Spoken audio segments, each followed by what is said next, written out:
10 बातें जो कृष्ण के जीवन को बनाती हैं महानतम। जीवन प्रबंधन के लिए सबसे श्रेष्ठ सूत्र, जन्म से लेकर देहत्याग तक भगवान कृष्ण के जीवन की लगभग हर घटना में कोई सूत्र है।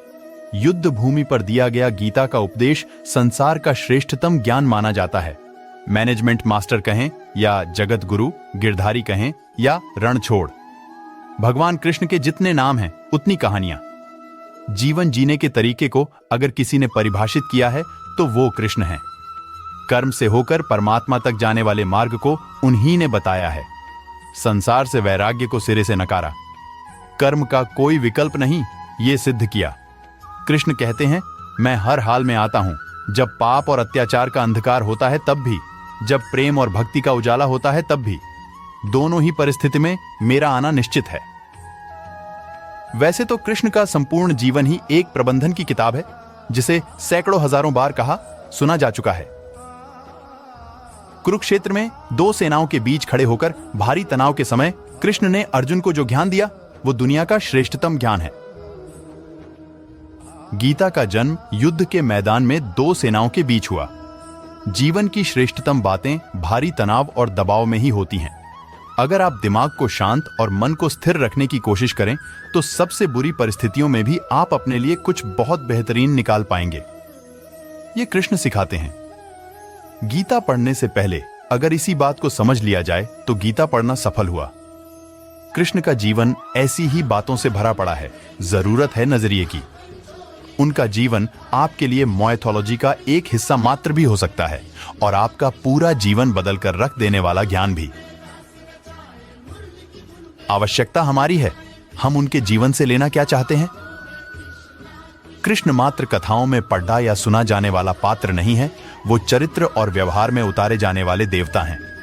कृष्ण से सीखें कैसे जीवन को श्रेष्ठ बनाया जाए। 10 बातें हैं जो अगर व्यवहार में उतार ली तो सफलता निश्चित मिलेगी। शुरू से अंत तक जीवन संघर्ष ही है। कारागृह में जन्मे कृष्ण, पैदा होते ही रात में यमुना पार कर गोकुल ले जाया गया। तीसरे दिन पुतना मारने आ गई। यहां से शुरू हुआ संघर्ष देह त्यागने से पहले द्वारिका डुबोने तक रहा।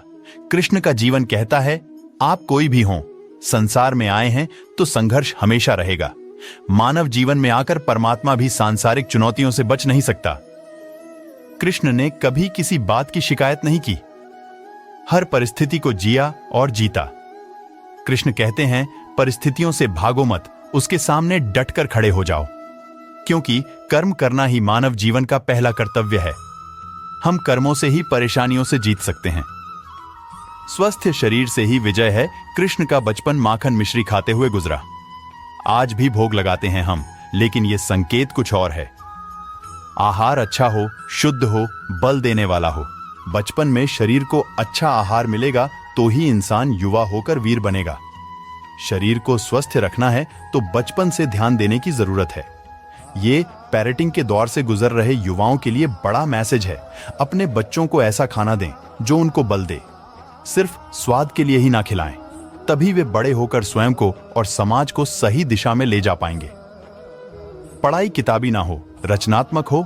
कृष्ण ने अपनी शिक्षा मध्य प्रदेश के उज्जैन में सांदीपनी आर्षी के आश्रम में रहकर पूरी की थी। कहा जाता है 64 दिन में उन्होंने 64 कलाओं का ज्ञान हासिल कर लिया था।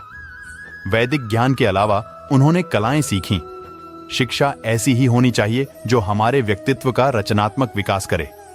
संगीत, नृत्य, युद्ध सहित 64 कलाओं कृष्ण के व्यक्तित्व का हिस्सा हैं। बच्चों में कोरा ज्ञान ना भरें, उनकी रचनात्मकता को नए आयाम मिलें, ऐसी शिक्षा व्यवस्था हो। रिश्तों से ही जीवन है, बिना रिश्तों के कुछ नहीं। कृष्ण ने जीवन भर कभी उन लोगों का साथ नहीं छोड़ा जिनको मन से अपना माना। अर्जुन से वे युवावस्था में मिले, ऐसा महाभारत कहती है, लेकिन अर्जुन से उनका रिश्ता हमेशा मन का रहा। सुदामा हो या उद्धव, कृष्ण ने जिसे अपना मान लिया उसका साथ जीवन भर दिया। रिश्तों के लिए कृष्ण ने कई लड़ाइयां लड़ी और रिश्तों से ही कई लड़ाइयां जीती। उनका सीधा संदेश है, सांसारिक इंसान की सबसे बड़ी धरोहर रिश्ते ही हैं। अगर किसी के पास रिश्तों का ठाती नहीं है तो वो इंसान संसार के लिए गैर जरूरी है। इसीलिए अपने रिश्तों को दिल से जिएं, दिमाग से नहीं। नारी का सम्मान समाज के लिए जरूरी राक्षस नरकासुर का आतंक था।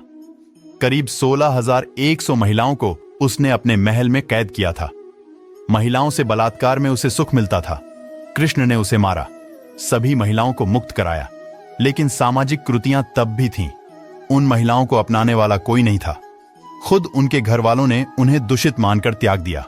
ऐसे में कृष्ण आगे आए, सभी 16,100 महिलाओं को अपनी पत्नी का दर्जा दिया, समाज में उन्हें सम्मान के साथ रहने के लिए स्थान दिलाया।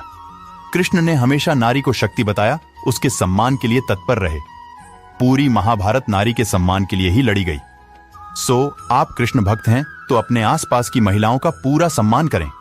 कृष्ण की कृपा पाने का यह सरलतम मार्ग है। आपके मतभेद अगली पीढ़ी के लिए बाधा ना बने। कम ही लोग जानते हैं कि जिस दुर्योधन के खिलाफ कृष्ण ने आजीवन पांडवों का साथ दिया, उसकी मौत का कारण भी कृष्ण की कूटनीति बनी। वो ही दुर्योधन रिश्ते में कृष्ण का समधी भी था।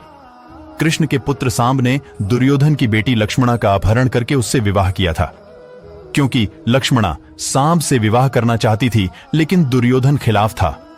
सांब को कौरवों ने बंदी भी बनाया था। तब कृष्ण ने दुर्योधन को समझाया था कि हमारे मतभेद अपनी जगह हैं, लेकिन हमारे विचार हमारे बच्चों के भविष्य में बाधा नहीं बनने चाहिए।